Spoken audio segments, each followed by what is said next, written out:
मेरा नाम है हरिया, मैं काम करता हूँ बहुत बढ़िया, खाता हूँ खाना और रोज गाता हूँ गाना। अरे यार, आज तो बहुत देर हो गई। इस खतरनाक जंगल को देखकर तो मेरे हाथ पैर ठंडे हो गए हैं। अगर मैं वक्त पर गांव नहीं पहुंचा तो मालिक बहुत नाराज हो जाएंगे।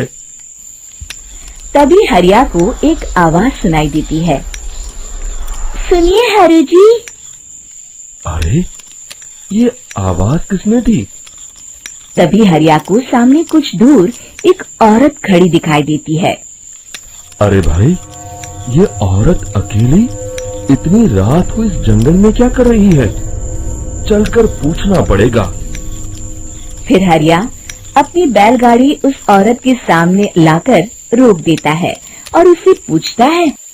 अरे सुनिए, आप इतनी रात को इस खतरनाक जंगल में अकेली क्या कर रही हैं? तभी वो औरत मीठी आवाज में कहती है, अरे हरु जी, आप आ गए। मैं कब से आपका इंतजार कर रही थी। वैसे तो यहाँ से काफी लोग गुजर चुके हैं, लेकिन मैं खास आपका इंतजार कर रही थी। अच्छा, तुम सच कह रही हो? मुझे तो यकीन नहीं हो रहा है। वो क्या है ना, आज तक किसी ने मुझसे इतने प्यार से बात नहीं की। हाँ हाँ हरु जी, मैं सच कह रही हूँ। अब देर मत करिए और जल्दी से मुझे मेरे घर तक छोड़ दीजिए। हाँ हाँ, कौन सी बड़ी बात है, अभी छोड़ देता हूँ। आप मेरे पीछे बैलगाड़ी में बैठ जाइए और मुझे रास्ता बताते चलिए। फिर वो औरत हरिया की बैलगाड़ी में बैठ जाती है और हरिया बैलगाड़ी हाँकता हुआ आगे चल पड़ता है। फिर उस औरत के बताए हुए रास्ते पर चलते चलते हरिया बैलगाड़ी लेकर एक काली गुफा के आगे आकर रुक जाता है। हरिया उस औरत से पूछता है, हाँ देवी जी, आपका घर कहाँ है? यहाँ तो एक गुफा के अलावा और कुछ नहीं है। तभी अचानक वो औरत हवा में उड़ने लगती है।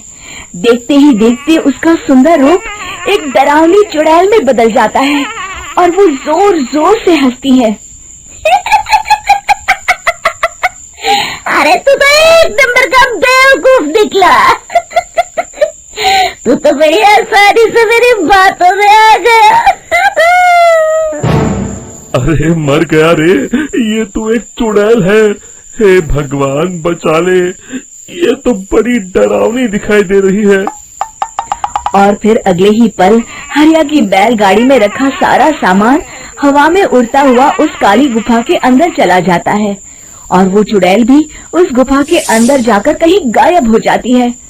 हरिया ये नजारा देख बुरी तरह घबरा और परेशान हो जाता है। अरे, ये चुड़ैल तो मेरा सारा सामान लेकर गुफा में गायब हो गई।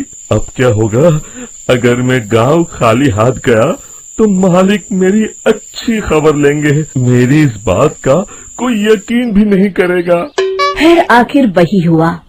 हरिया के मालिक चंपक सेठ को हरिया की किसी भी बात पर रत्ती भर भी यकीन नहीं हुआ। चंपक सेठ को लगा हरिया झूठ बोल रहा है और उसने ही लालच में आकर सारा सामान हड़प कर लिया है। फिर हरिया को बेईमान समझकर चंपक सेठ उसे काम से निकाल देता है। अगले दिन अपनी दुकान में परेशान बैठा चंपक सेठ गुस्से में बड़बड़ाता है। अरे, दुकान में तो सामान बिल्कुल भी नहीं है। अब मुझे ही शहर जाकर सामान लाना होगा। फिर वो अपनी बैलगाड़ी लेकर शहर चला जाता है। शहर से सामान लेकर जब चंपक सेठ वापस गांव लौट रहा होता है, तभी उसे एक आवाज सुनाई देती है। चंपक जी, ओ चंपक जी। अरे, ये तो कोई मेरा नाम लेकर मुझे पुकार रहा है। फिर उस रास्ते में वही औरत खड़ी दिखाई देती है।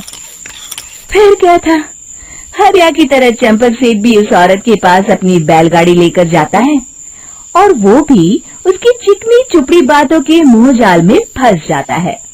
फिर चुड़ैल उसे भी अपनी गुफा तक ले जाती है और उसका सारा सामान लेकर गुफा में गायब हो जाती है। बेचारा चंपक सेठ लाचार होकर खाली हाथ गांव लौट आता है। फिर ये उस जंगल में रोज की बात हो जाती है। जो कोई भी शहर से कुछ लेकर गांव की तरफ लौटता, वो चुड़ैल उसे बेवकूफ बनाकर उसका सारा सामान लेकर गुफा में गायब हो जाती। एक दिन हरिया एक लकड़हारे को उसी जंगल की तरफ जाते हुए देखता है। फिर हरिया उसे रोकते हुए कहता है, अरे भाई, क्यों अपनी मौत को दावत दे रहे हो? मेरी बात मानो, आगे जंगल में मत जाओ, वहाँ एक बड़ी भयानक चुड़ैल रहती है। लकड़हारा हरिया की बातों को नजरअंदाज करते हुए कहता है, अरे भाई, मुझे पहले ही बहुत देर हो चुकी है, मुझे जाने दो भाई। शाम तक लकड़ियाँ काट कर शहर के बाजार में बेचना है। तुम अपनी ये कहानी किसी फुर्सत में बैठे इंसान को सुनाओ, मैं तो चला। इतना कहकर लकड़हारा वहाँ से आगे जंगल की तरफ चला जाता है। फिर अगले दिन गांव के मुखिया के घर के बाहर बहुत सारे लोग जमा हो जाते हैं। तभी हाथ में कुल्हाड़ी लिए खड़ा लकड़हारा कहता है, अरे मुखिया जी, अब आप ही हमें बचाइए उस जंगल वाली चुड़ैल से। हमारा सारा काम तो शहर से ही होता है। अरे मुखिया जी, उस चुड़ैल की वजह से तो मैं पूरी तरह बर्बाद हो गया हूँ। हम सबको मिलकर उस चुड़ैल का कोई इलाज करना पड़ेगा।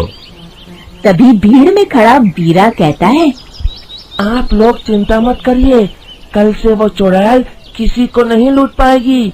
मेरे पास एक बहुत अच्छी तरकीब है। तभी चंपक सेठ उसका मजाक उड़ाते हुए कहता है, अरे तेरा नाम वीरा है तो क्या हुआ? तूने अभी उस चुड़ैल को देखा नहीं है? जाकर अपना काम कर, बड़ा आया। तब मुखिया जी कहते हैं, नहीं चंपक सेठ, मुझे लगता है हमें इस लड़के को एक मौका देना चाहिए।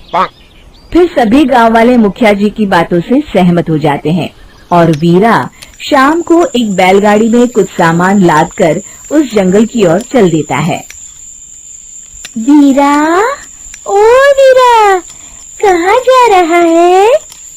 तभी वीरा मुड़ के देखता है, वही चुड़ैल एक औरत के रूप में खड़ी है। अरे बहन जी, मैं आपको ही ढूंढ रहा था। देखिए, मैं आपके लिए क्या लाया हूँ। है? अरे वाह, तो खुद मेरे लिए इतना सामान लाया है। तू ही अकेला गांव में समझदार है। जरा देखो, मैं भी खोल के बड़े भूख लगी है। जैसे ही चुड़ैल उस सामान पर से कपड़ा हटाती है, एक भगवान शिव की तेज रोशनी उसके अंदर मूर्ति से निकलती है और चुड़ैल अपने असली रूप में आकर जलने लगती है। अरे मैं जल रही हूँ, बचाओ! बचाओ! ओम नमः शिवाय! मर गई मैं! देखते ही देखते वो चुड़ैल राख के साथ उड़ जाती है और सभी गांव वाले भी वहां आ जाते हैं। शिक्षा बुराई पे सदा अच्छाई की ही जीत होती है।